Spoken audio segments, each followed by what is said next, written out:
Hola, bienvenidos a Plantados, un devocional que te animará a crecer con raíces firmes en la palabra de Dios. Primera de Reyes, capítulo 19, nos cuenta la historia de Elías junto a dos personajes, el rey Acab y la reina Jezabel. Dice la Biblia que Acab hizo lo malo ante los ojos de Dios más que todos los reyes anteriores. De hecho, se casó con Jezabel, una mujer extranjera, y a causa de esa unión, Acab adoptó la adoración a ídolos y a otros dioses que su esposa Jezabel traía. Estamos hablando del dios Baal y la diosa Acera. A causa de esa rebelión del rey Acab y de todo Israel, Dios envía al profeta Elías con un mensaje. Va a haber sequía durante 3 años. Durante 3 años no llovió nada y hubo mucha sed, mucha sequía en el pueblo de Israel. Pero llega un momento en que Dios le dice, es hora de que vuelva a llover, pero para eso envía a Elías con un desafío al rey Acab. ¿Cuál es el desafío? Trae a todos tus profetas al monte Carmelo, 450 profetas de Baal, más los 400 profetas de Acera, y hagamos un desafío. Se trataba de elegir a un toro, sacrificarlo y ofrecerlo como un sacrificio, pero no encender fuego, sino pedirle cada uno a su Dios de que el fuego descienda desde el cielo. Ya todos sabemos la historia, probablemente, y nos cuenta de que los profetas de Baal estuvieron horas y horas dando vueltas, incluso golpeándose, haciéndose heridas en sus cuerpos, pidiéndole a su dios Baal que descienda ese fuego del cielo. Sucede que Elías se burlaba de ellos porque no había respuesta, pero cuando le toca a él, dice que él ora al Señor y pide por ese fuego del cielo, y al instante el fuego enviado por el Señor cae y consume todo el holocausto. El pueblo de Israel se sorprende y cae rendido nuevamente a la adoración a nuestro Dios.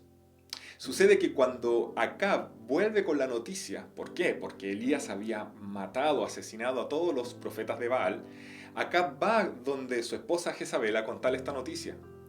Y Jezabel se enoja tanto que da un ultimátum o da una amenaza y dice, en 24 horas Elías va a morir. Ahí es donde comienza este texto que les voy a hablar, porque Elías se llena de temor y la Biblia en Primera de Reyes capítulo 19 verso 3 nos cuenta lo siguiente acerca de Elías. Dice, Elías se asustó y huyó para ponerse a salvo. Cuando llegó a Berseba de Judá, dejó allí a su criado y caminó todo un día por el desierto, llegó donde había un arbusto y se sentó en la sombra con ganas de morirse. Estoy harto, Señor, protestó Elías. Quítame la vida, pues no soy mejor que mis antepasados. Es muy fuerte ver el cambio que tuvo Elías luego de haber hecho un acto heroico frente a toda una nación, luego arrancar por una amenaza de esta reina llamada Jezabel. A diferencia de nuestro Señor Jesús, que a pesar de todas las amenazas, él continuó con su misión, Elías retrocedió. Elías retrocedió y fracasó en el mismo punto donde él se sentía más fuerte o donde él era más fuerte. Estamos hablando que Elías era un hombre muy valiente para lograr hacer lo que hizo de desafiar a toda una nación, a un rey y a una reina muy poderosos. Tenía que tener una valentía especial. Elías era muy valiente, pero nos damos cuenta cómo una fortaleza de un hombre podía transformarse de un momento a otro en una debilidad de él. En la escritura vemos varios ejemplos de esto. Por ejemplo, vemos que Salomón, siendo el hombre más sabio sobre la tierra, en un momento llegó a decir que era un total necio.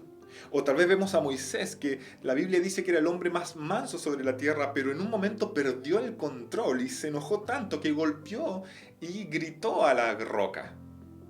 También vemos la historia de Abraham, un hombre que es reconocido como un hombre de fe, pero que en un momento dudó, haciendo él las cosas a su manera y no según los planes de Dios. Y por último vemos a Elías, ¿cierto? Elías, que dice la palabra que era un hombre muy valiente por todo lo que hizo, pero esa misma valentía en un momento cambió drásticamente y se llenó de miedo y de temor. Nunca pongamos nuestra confianza, queridos, en nuestras fortalezas. Tal vez ese es un grave error. Dios usa nuestras fortalezas para poder desarrollar su plan, pero la realidad es que no tenemos que poner nuestra confianza en lo que entendemos, en lo que creemos o en lo que somos. Nuestra confianza tiene que estar siempre en el Señor y que Él tiene poder de hacer todo lo que Él quiera y cumplir todos sus propósitos a través de nosotros. No por nosotros, sino porque Él es Dios y Él lo puede hacer todo. Mire lo que dice Proverbios capítulo 3, verso 6. Dice, confía en el Señor de todo corazón y no en tu propia inteligencia. Los ojos, por lo tanto, deben estar puestos en el Señor y no en nuestra propia capacidad. Ahora, lo otro que podemos ver en esta historia es el peligro que trae muchas veces el éxito. Yo sé que muchas veces tú o yo hemos sentido y hemos disfrutado, ¿cierto?, el sabor de la victoria, el sabor de poder cumplir una meta. Pero hay que tener mucho cuidado también en ese momento porque aquí vemos lo que le pasó a Elías. Elías de un momento a otro, siendo un héroe nacional, se transforma en un fugitivo que se escondía por temor a la muerte. También nos sucede eso a muchos de nosotros. Elías, lo que sucedió en ese momento fue que se desconectó de Dios. Se desconectó de su fuente de fortaleza, se desconectó de su fuente que le daba la seguridad de que Dios tenía buenos planes para él y que Dios iba a hacer cumplir su palabra en Elías. David lo dijo así, también hablando de esta misma conexión que nos da fortaleza al estar unidos y con nuestros ojos puestos en el Señor. David lo dice así, el Señor es mi fortaleza y me protege del peligro, entonces, ¿por qué habría de tener temor? Qué gran mensaje es el del salmista David.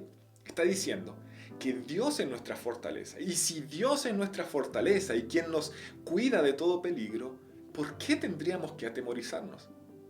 Elías, al desconectarse de Dios, al quitar su mirada de Dios y empezar a ver el peligro, lo que hace fue tener temor y creer que efectivamente podía ser asesinado por la reina Jezabel.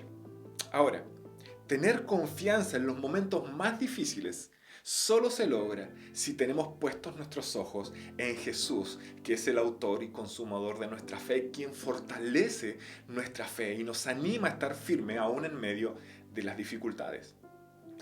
Para eso es importante poder reconocer de que muchas veces cuando nos llenamos de temor es porque hemos querido hacer las cosas a nuestra manera o hemos querido creer que todo se trata de cuán bueno podemos ser nosotros. Pero, ¿qué sucede cuando nos pasa esto? ¿Qué sucede cuando desviamos nuestra atención de Dios y a causa de eso nos llenamos de preocupación, de temor? Mi consejo es el siguiente. Aprovecha este tiempo de aislamiento de tu rutina cotidiana y apártate para escuchar a Dios. Yo no lo sé, la Biblia no lo dice, si es Dios quien finalmente le dice a Eliseo que vaya a Berseba huyendo. Pero lo que sí sé es que cuando Elías huyó y se escondió en esta cueva, Dios vino a su encuentro. En el momento de más debilidad de Elías, Dios vino a su encuentro. Dios esperó o Dios permitió que Elías se metiera en una cueva, que pudiera estar solo, que saliera de toda su rutina, de todo lo que estaba haciendo, del estrés de lo que estaba sucediendo, y en un momento a solas, sin nadie a su alrededor, Elías tuvo un encuentro con Dios. Yo creo que es importante que en momentos de debilidad o en momentos de temor o en momentos en que sentimos que todo nos está agobiando, podamos tener un espacio para alejarnos de nuestra rutina, alejarnos de todo lo que estamos haciendo, estar quietos por un momento y escuchar al Señor. ¿Sabe qué lo bueno de todo esto? Es que Dios vino al encuentro de Elías. No con un gran terremoto, dice la palabra, no con una gran tormenta ni un viento fuerte, sino como un suave silbo apacible. Lo que nos da a entender de que Dios se preocupó de hablarle a Elías de la manera que sabía que iba a fortalecer a Elías. Tal vez Elías se hubiera asustado con un terremoto y hubiera tenido más temor, pero él se preocupó, nuestro Dios se preocupó de hablarle en su vocabulario y según la etapa que él estaba viviendo. Quiero decirte que aún si estás viviendo un tiempo de temor o un tiempo de dificultad o de agobio o de dudas, retírate un momento, apaga tus emociones que están revolviéndose en tu interior, ten un tiempo de quietud, ora al Señor y búscalo en lo secreto y ten por seguro que Él vendrá a tu encuentro. Tal vez no de la forma que pensábamos, tal vez que vendría como una gran voz profunda y rotunda y fuerte, tal vez puede venir como tú más lo necesitas, como un suave silbo apacible. Por lo tanto, queridos, te invito a que lo hagas. Te invito a que aproveches este tiempo de confinamiento que tenemos, de que estamos en nuestros hogares, de que tuvimos que dejar nuestra rutina, pero aprovechémoslo para poder conectarnos de vuelta con nuestro Dios, de crecer en nuestra relación con Él y de afirmarnos cada vez en su palabra. Recuerda, nuestra confianza no está en las capacidades que podemos tener. Nuestra confianza está en ese Dios que está a nuestro favor. Que Dios te bendiga. Chao.